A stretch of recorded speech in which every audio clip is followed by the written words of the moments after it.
be downstairs, but thank you very much for being here this morning. The deal that I first put forward last May for the Middle East has finally come to fruition. The ceasefire has gone into effect in Gaza, and today we're seeing hostages being released. 3 Israeli women held against their will in the dark tunnels for 470 days. 4 more women will be released in 7 days. 3 additional hostages every 7 days thereafter, including at least 2 American citizens in this first phase. We pray for them and their families, for they're going to be a long recovery ahead. By the 16th day of the deal, talks will begin in the second phase. This phase includes the release of Israeli soldiers and a permanent end of the war without Hamas in power or able to threaten Israel. Hundreds of trucks are entering Gaza as I speak. They're carrying assistance for civilians who suffered enormously from the war that Hamas started on October 7, 2023, nearly 15 months ago. Today alone, we anticipate several hundred trucks will enter the Gaza Strip as I'm speaking. And after so much pain, destruction, and loss of life, today the guns in Gaza have gone silent. This was the deal that I outlined for the world back in May 31st. Many of you covered it at the time. It was endorsed overwhelmingly by folks around the world, including the UN Security Council, unanimously endorsed the deal, and developed in coordination with Egypt, Qatar, and Israel.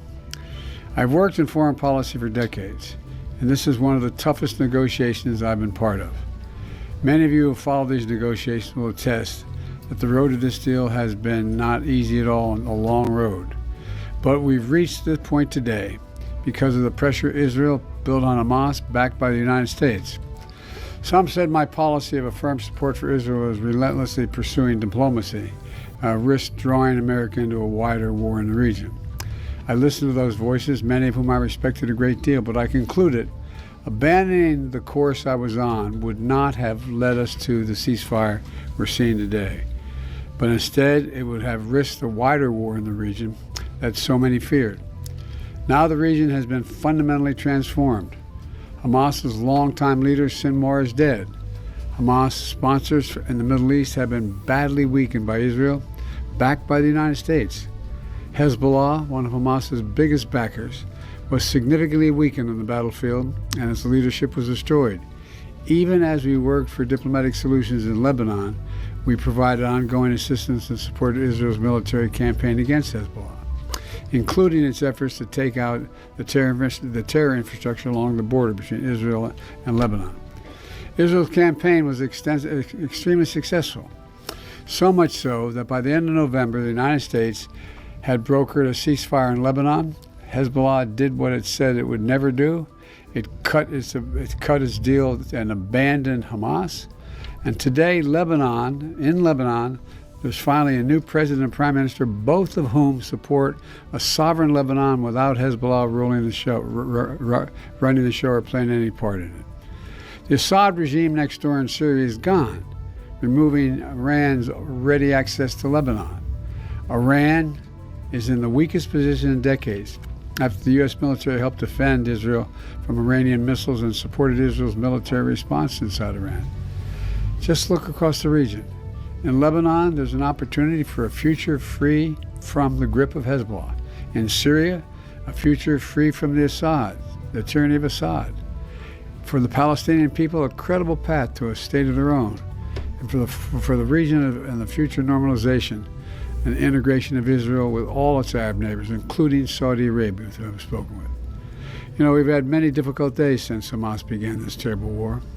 We've encountered roadblocks and setbacks, but we haven't given up. And a special thanks to my team, particularly Brett McGregor, who many of you know, who spent weeks and stop this deal. Those months out of the and the release of hostages is a result of a principled and effective policy that we presided over for months. And we got here without a wider war in the Middle East than many predicted. And now it falls on the next administration to help implement this deal.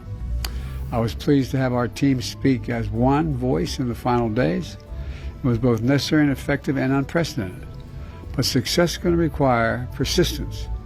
and continuing support for our friends in the region and the belief in diplomacy backed by deterrence.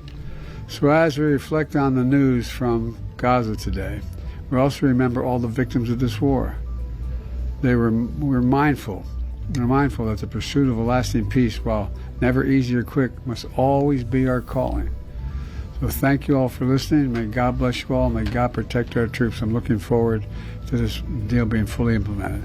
And I'm sorry I'm not going to take any questions now because I'm waiting. There's a whole congregation waiting for me, and I'm sure the remainder of the day I'll have an opportunity to speak with you. Thank you very much. Anything about the condition of the hostages that were released today and the others? Yes, I've just got a call saying the 3 are released into Gaza, 2 out of the hands of their captors, and they appear to be in good health, but it's early to tell. They may be across the border out of the Gaza Strip into Israel now. I'm not certain. Thank you. Sir, any concern